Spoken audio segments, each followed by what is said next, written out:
सतनमो आदेश गुरुजी को आदेश. नवरात्रीची आजची 6वी माळ. नवदुर्गेच्या 9 रूपांपैकी 6वं रूप हे कात्यायनीचं येतं. आता कात्यायनीचं हे जे नाव आहे आपण वारंवार ऐकत असाल. ओम कात्यायनाय विद्महे कन्याकुमारीच धीमहि तन्नो दुर्गे प्रचोदयात. या कात्यायनी देवीचं सुद्धा एक अलौकिक असं महत्त्व आहे. 6व्या माळीला हिची पूजा होते नवदुर्गेच्या 9 रूपांपैकी. कात्यायनी म्हणजे कोण? तर परमेश्वराच्या नैसर्गिक क्रोधामधून उत्पन्न झालेली महिषासुराला मारण्यासाठी जेव्हा दुर्गा तयार होणार तेव्हा आदिमाया रूपाने सर्वप्रथम प्रगट झालेली आणि महर्षी कात्यायनाने सर्वात पहिले पूजलेली. यजुर्वेदामध्ये तैत्तरीय उपनिषदामध्ये तिचा प्रचंड मोठा उल्लेख सापडतो. ही चंद्रवर्ण आहे, म्हणजे शुभ्रवर्ण आहे. हिचं वाहन सिंह आहे.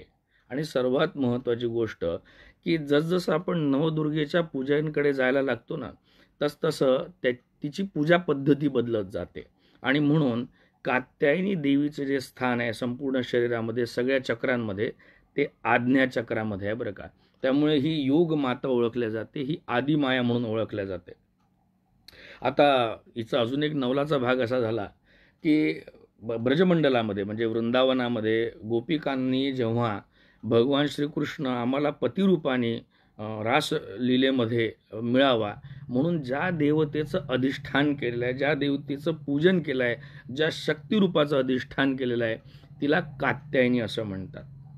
हे योगमायेचं परिपूर्ण अवतार आहे. जरी ही देवी, हे देवीचं रूप भगवंताच्या नैसर्गिक क्रोधामधून उत्पन्न झालं असेल तरीही योग संसिद्धी म्हणल्या जाते बरं का. जेव्हाही कोणी योगी योगाच्या आसनावर आरूढ होऊन पुढे पुढे मार्गक्रमण करीत जातो तेव्हा कात्यायनी देवीचं महत्त्व अतिशय प्रस्थापित होत जातं. आणि आता मग आपण दुसरं महत्त्व पाहूया. कात्यायनी म्हणजे कोण? तर आपण पाहिलं की कधीतरी ती मुलीच्या लहान लेकराच्या रूपात असते, कधीतरी ती गर्भवती मातेच्या रूपात असते, कधी ती लहान बालकाला सांभाळणारी असते. तर कात्यायनी म्हणजे कोण? तर संसारात रमलेली, सगळा संसार सांभाळणारी. म्हणजे ज्ञानोबाराय महाराज जेव्हा अमृतानुभवामध्ये वर्णन करतात ना की घरवात मोटकी दोघे जै गोसावी सेजे रिघे तया दाम्पत्यपणे जागे स्वामी निजे. नवरा झोपलेला असताना, नवरा विश्राम करत असताना त्याच्या अनुपस्थितीमध्ये, त्याच्या मिनिस्ट्रीच्या ॲब्सेन्समध्ये संपूर्ण जगाचं चलनवलन जी अगदी समर्थपणे सांभाळते.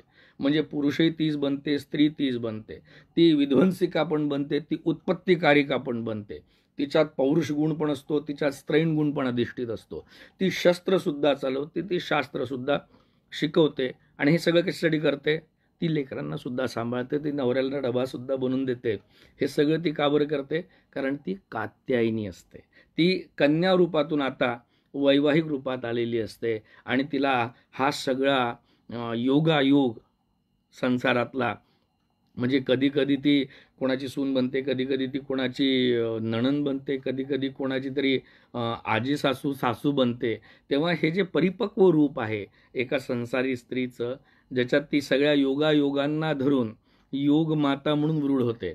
योग म्हणजे नुसतं आसन करणं, प्राणायाम करणं, वेगवेगळे योगासनं करणंच नाही, तर योग म्हणजे आयुष्यात आपल्या अंगी आलेल्या सगळ्या धर्मरीतींचं पालन करणं. आणि हे सगळं करत असताना आपण पत्नी धर्म निभवायला पाहिजे. आपण कोणाचे तरी सांभाळ करणारी एक आई आहोत, तद्वतच आपल्याला सुद्धा सांभाळणारा कोणी पतिरूप शिव आहे. हे सगळं जी ध्यानात ठेवते, लक्षात ठेवते, ती कात्यायनी असते. त्यामुळे कात्यायनी ही योगमाया आहे. योगाकडे जात असताना योग्याला आवश्यक असणाऱ्या 9 रूपांमधलं हे 6वं रूप अत्यंत महत्त्वाचं आहे. म्हणून हिला षष्ठीची देवता देखील म्हणतात बरं का. आणि हिचं पूजन करत असताना अजून एक फार महत्त्वाचा भाग सांगतो बरं का.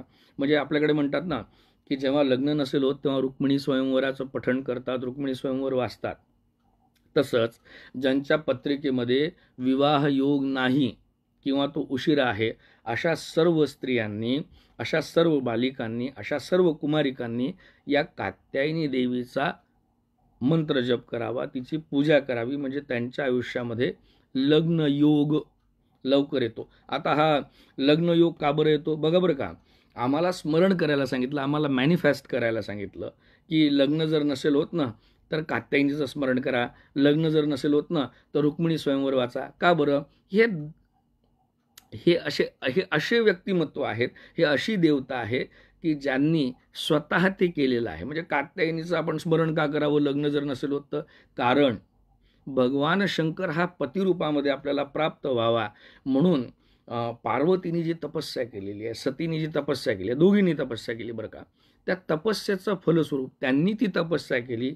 ती तपस्या एका विशिष्ट लेवलपर्यंत त्यागाने, समर्पणाने, समर्पकतेने परिपूर्णतेला नेली. म्हणून त्यांना आयडल धरून, त्यांना गुरुपदावर, श्रेष्ठ पदावर धरून त्यांचं स्मरण जर केलं तर तेच गुण, तीच वागणूक आणि तेच समर्पण, तेच डिवोशन जे त्यांच्यामध्ये आहे ते आपल्यामध्ये सुद्धा प्रवेशित होईल. म्हणून त्यांचा जप करायचा, म्हणून त्यांचं स्मरण करायचं बरं का.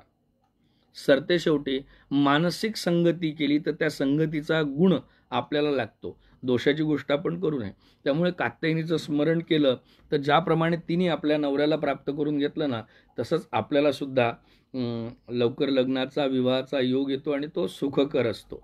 त्यामुळे कात्यायनी हे जे 6वं रूप आहे हे एका सुंदर पत्नीचं, सुंदर म्हणजे फक्त दिसायलाच नाही, वागणुकीनी, जबाबदारीनी पण सुंदर.